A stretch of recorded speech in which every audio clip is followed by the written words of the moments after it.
লাকুম দীনুকুম ওয়ালিয়া দিন। তোমাদের ধর্ম তোমাদের আর আমার ধর্ম আমার। আমি আরো তোদের জন্য সন্দেশ প্রসাদ রাখছিলাম, আর তোরাও তোদের পূজায় আমাদের প্রতিপালক আল্লাহর সাথে শিরিক করিস, এই জন্য তোদের পূজায় আমাদের যাওয়া নিষেধ। তার মানে কি তোরা আমাদের ধর্মকে হিংসা করিস? নাহিদ, আব্দুর রহমান, দা দা। কি রে, পূজার বন্ধ তো দিল। আজকে সন্ধ্যা থেকে আমাদের পূজার অনুষ্ঠান শুরু হবে, অনেক মজা করব। কিন্তু স্কুল বন্ধ হলো তো তোদের দেখা পাবো না, তাই মনটা খারাপ রে। আরে প্রদীপ, মন খারাপের কি আছে? মাত্র কয়টা দিনে তো। হ্যাঁ নাহিদ তো ঠিকই বলছে, এক সপ্তাহ পরে তো আবার দেখা হবেই। আচ্ছা, একটা কাজ করলে কেমন হয়? পূজাতে তোদের দাওয়াত রইলো, তোরা আমাদের বাড়িতে চলে আসিস, তোদেরকে নিয়ে অনেক মজা করব। আচ্ছা তাই হবে, আমরাও যাবো তোদের পুজোতে। কি বলিস নাহিদ? আমি যেতে পারি কিনা শিউর না রে, আমার বড় ভাই মনে হয় না যেতে দিবে। আরে দিবে না কেন? তোরা তো পূজা করবি না, শুধু দেখবি। আরে দিবে দিবে, না দিলে তুই চুরি করে চলে আসিস, আমি রাস্তার মোড়ে তোর জন্য অপেক্ষা করব। আচ্ছা ঠিক আছে, তুই আমার জন্য অপেক্ষা করিস, আমি সময় মতো চলে আসবো। ওকে। নাহিদ, এত তাড়াহুড়ো করে কোথায় যাও? আমার একটা হিন্দু ক্লাসমেট আছে, আমাকে আর আব্দুর রহমানকে ওদের পূজাতে দাওয়াত দিছে। আচ্ছা আমরা সবাই যাব, মানে ওদের পূজা দেখতে যাবো আর কি। আচ্ছা নাহিদ, বলো তো পূজা কাদের উৎসব?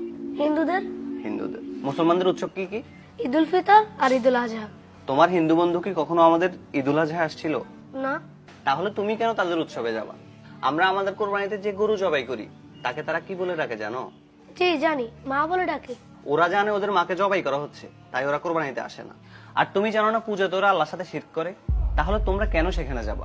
ভাইয়া, আমরা তো পূজা করতে যাব না, প্রদীপ দাওয়াত দিছে তাই যাব। তোমরা পূজা করবে না, সিজদা করবে না, ঠিক আছে, কিন্তু যেখানে আল্লাহর নামে শিরক হয় সেখানে যদি আল্লাহ তৎক্ষণাৎ আযাব অথবা গজব নাজিল করে, তখন কে আযাব গজব দেখবে? তোমরা কি পূজা দেখতে গেছো না পূজা করতে গেছো?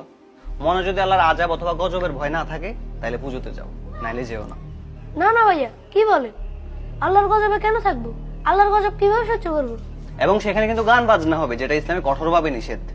আল্লাহকে ভয় করো, মনে রাখবা আল্লাহর সামনে কিন্তু একদিন আমাদের সবাইকে উপস্থিত হতে হবে। তখন কি জবাব দিবা? আল্লাহ যদি বলে আমার নামে এখানে শিরিক হচ্ছিল, তুমি এখানে কেন গেছো, তখন কি বলবা বলো তো? আচ্ছা ঠিক আছে ভাইয়া, আমি যাব না। আচ্ছা ঠিক আছে, যাও ঘরে যাও। আচ্ছা। নাহিদ, এই নাহিদ, তুই বেটা কালকে আমার সাথে এমনটা না করলেও পারতিস। তুই আমাকে এতক্ষণ পর্যন্ত দাঁড় করায় রাখছস, আমি সন্ধ্যা পর্যন্ত তোর জন্য অপেক্ষা করছি। দোস্ত, আমার ভাই আমারে বুঝায় বলছে মুসলমানরা কেন পূজা যাওয়া নিষেধ। নিষেধ? কিন্তু কেন নিষেধ বলতো? তাইলে শুন। এ নাহিদ, আব্দুর রহমান, দা।